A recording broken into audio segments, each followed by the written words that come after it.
2022 সালের প্রশ্ন 6 সেমিস্টারের বাংলা অনার্সের প্রশ্ন, সীমান্ত বাংলা লোকসাহিত্য কোর্স টাইটেল। আমি এই 2022 সালের প্রশ্নের উত্তরগুলো তোমরা দেখে নাও।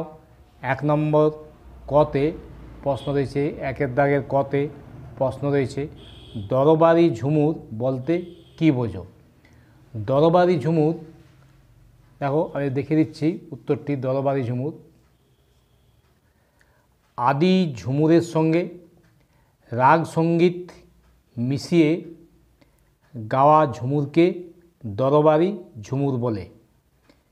এই ঝুমুরে শৃঙ্গারসের প্রাধান্য থাকে। বাদ্যযন্ত্র ধামসা, মাদল, ঢোল, সানাই সংযোগে গাওয়া হয়। পরের প্রশ্ন রয়েছে, সঙ্গীত দামোদর গ্রন্থের লেখক কে? সঙ্গীত দামোদর গ্রন্থের লেখক দামোদর সেন। পরের প্রশ্ন, রামকৃষ্ণ গাঙ্গুলি কে ছিলেন? রামকৃষ্ণ গাঙ্গুলি ছিলেন ঝুমুর শিল্পী। পরের প্রশ্ন, ঝুমুরের একটি রাগ বা সুরের নাম উল্লেখ করো। ঝুমুরের একটি রাগ হচ্ছে ঝুমুরি, ঝুমুরি। ঝুমুরি হচ্ছে ঝুমুর একটি রাগ বা সুরের নাম।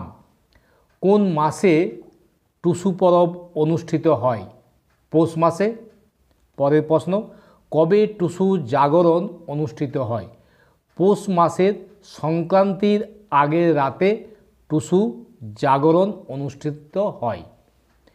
প্রচলিত কাহিনী অনুসারে ভাদু পূজার সূত্রপাত কোথা থেকে? পুরুলিয়া জেলার কাশীপুর থেকে ভাদু পূজার সূত্রপাত। ভাদু গানের দুটি বৈশিষ্ট্য উল্লেখ করো। ভাদু গানের বৈশিষ্ট্য হল 1 কন্যারূপী কেন্দ্রিক গান, 2 দেবদেবীর উপমায় রচিত পুরাণ মিশ্রিত ভাদু গান।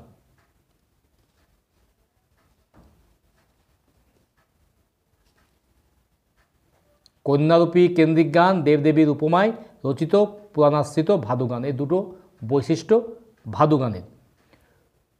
ছৌ নাচে ব্যবহৃত দুটি বাদ্যযন্ত্রের নাম? ধামসা, ঢোল।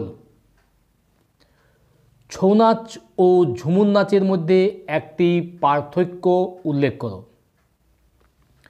ছৌ নাচে মুখোশ পরতে হয়, ঝুমুর নাচে মুখোশ থাকে না। একটি পার্থক্য হয়ে গেল ছৌ নাচ ও ঝুমুর নাচের। পরের প্রশ্ন,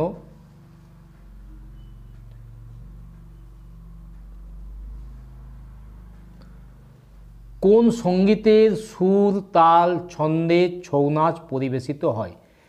ত্রিপদী বা পয়ার ছন্দে। ত্রিপদী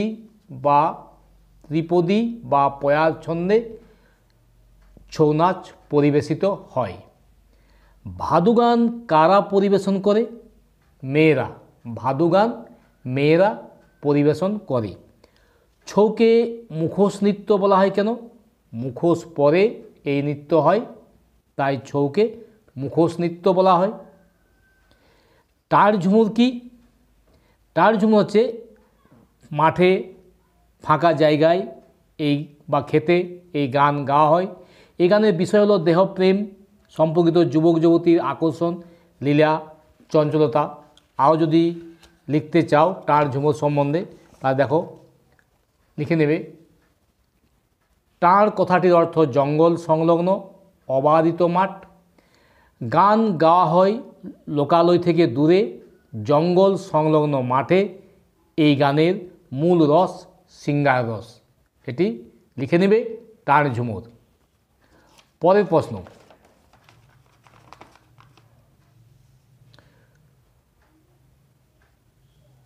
টুসু পুজোয় নৈবেদ্য বা ভোগ হিসেবে দেবীকে কি কি নিবেদন করা হয়?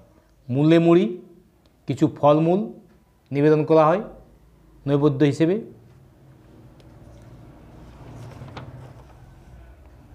তারপরে প্রশ্ন, 1 নম্বরের প্রশ্নগুলো হয়ে গেল 1 মার্কের। এবার 2 মার্কের প্রশ্ন দেখো কি প্রশ্ন রয়েছে। প্রথমে 2-এর কতে পালা ঝুমুর কাকে বলে? পালা ঝুমুরে রসিক সহযোগে নাচি নাচ হয়ে থাকে। সীমান্ত বাংলার ঝুমুরের 2টি বিশেষত্ব উল্লেখ করো। সীমান্ত বাংলার ঝুমুরের বিশেষত্ব হলো রাধাকৃষ্ণ বৈষ্ণব পদাবলীর প্রভাব আছে এই ঝুমুরে। সীমান্ত বাংলার ঝুমুরে বাজনা ধামসা মাদল। পরের প্রশ্ন টুসু বোধন বা স্থাপন করার সময় কোন কোন লোকাচার রীতি পালন করা হয়? টুসু বোধন বা স্থাপন করার সময় কোন কোন লোকাচার রীতি পালন করা হয়?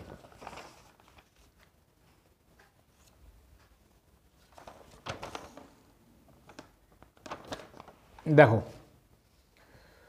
টুসু বোধনের সময় কী কী লোকাচার করা হয়। পৌষের প্রথম দিন টুসু প্রতিষ্ঠা করা হয়। প্রতিদিন সন্ধ্যাকালে গানের মাধ্যমে টুসুর বন্দনা ও জাগরণ হয়। এইভাবে চলতে থাকে সমগ্র মাস। পরের প্রশ্ন টুসু গানের রং বলতে কী বোঝো? টুসু গানের রং রং অংশের গানগুলি তৎক্ষণাৎ মুখে মুখে রচিত হয় ও গীত হয়। টুসু গানগুলো সঙ্গে সঙ্গে রচনা করা হয়, আবার সঙ্গে সঙ্গে গীত হয়। পরের প্রশ্ন ভাদু জাগরণ পর্ব বলতে কি বোঝায়? ভাদু জাগরণ পর্ব বলতে কি বোঝায়? ভাদু জাগরণ পর্ব দেখো ভাদু জাগরণ পর্ব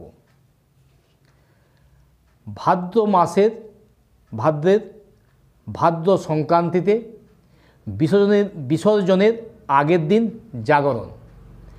এদিন সারা রাত্রিব্যাপী চলে নিত্য নতুন ভাদু গানের জলসা। এটি ভাদু জাগরণ পর্ব। পরের প্রশ্ন সীমান্ত বাংলায় ছৌ নাচের 2টি বৈশিষ্ট্য। সীমান্ত বাংলার ছৌ নাচের 2টি বৈশিষ্ট্য।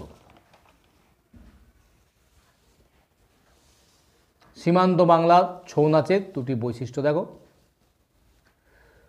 ছৌ নাচ পূর্ণ রাত্রির নৃত্যানুষ্ঠান। খোলা আকাশের নিচে যাত্রার মতো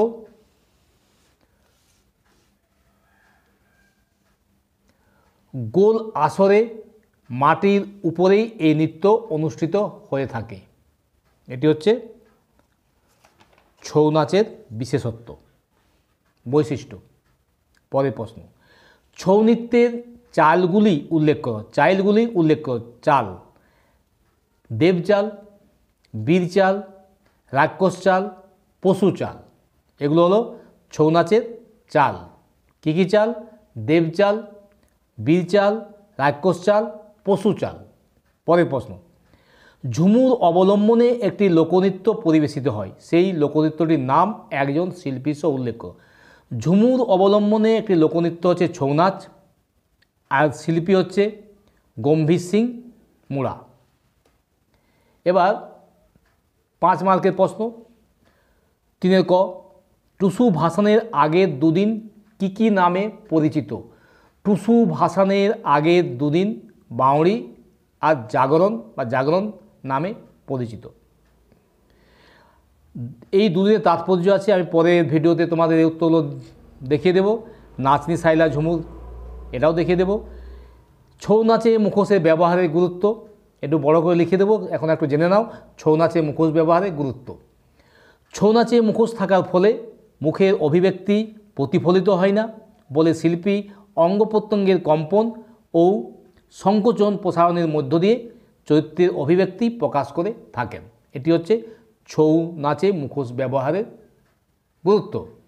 বাকি প্রশ্নের উত্তরগুলো আমি পরের ভিডিওতে তোমাদের দিয়ে দেব।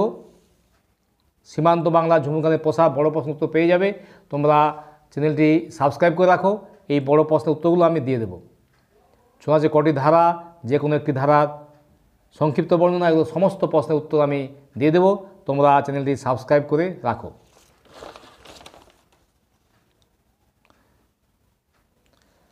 দেখো টুসু ভাসান আগের দুদিন কী কী নামে পরিচিত, ওই দুদিনের তাৎপর্য, এই টুসু ভাসানের আগের দুদিন যে বাউঁড়িয়া জাগরণ, এই দিনটির তাৎপর্য তোমরা এটা লিখতে পারো, দেখে নাও। সারারাত্রি গান গেয়ে টুসুকে জাগানো হয়। সারারাত্রি জাগরণের পর ভোরবেলা অনুষ্ঠিত হয় টুসু ভাসানের পালা। ছোট মাটির সরায় টুস ভরা থাকে, তার গায়ে একটি নারীর মুখ অঙ্কিত থাকে। মাটির সরাটি ফুল দিয়ে সাজানো হয় যাতে টুসুকে নানা মিষ্টি দ্রব্য নৈবেদ্য সাজিয়ে দেওয়া হয়। মুড়োমুড়ি বাতাসা দিয়েও টুসুর বন্দনা গান গাওয়া হয়। সারা রাত টুসুর গান গেয়ে পিঠে করার কাজ চলে। গোটা একটা সমাজের রূপরেখা টুসু গানের মধ্যে পাওয়া যায়। এছাড়া গানের মধ্যে পরিবেশ, প্রতিবেশ, বিধিনিষেধ, কর্তব্যবোধ, পুরাণ কাহিনী, ঈর্ষা, অভিমান, রাজনীতি ইত্যাদি আছে। এই গানের মধ্যে পল্লী হৃদয়ের কাব্য আছে। এটি হলো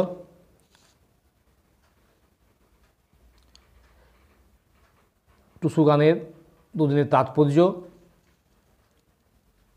কিংবা টুসু বোধন বা স্থাপন করা কোন কোন লোকাচার, এই সব প্রশ্নের উত্তর তোমরা পেয়ে যাবে। সমস্ত প্রশ্নের উত্তর তোমরা পেয়ে যাবে আমার পরবর্তী ভিডিওতে।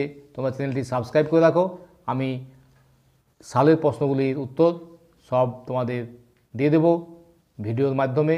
তোমার চ্যানেলটি সাবস্ক্রাইব করে রাখো। এটি 2022 সালের বাংলা অনার্সের 6th সেমিস্টারের প্রশ্ন। কোর্স টাইটেল হচ্ছে সীমান্ত বাংলা লোকসাহিত্য।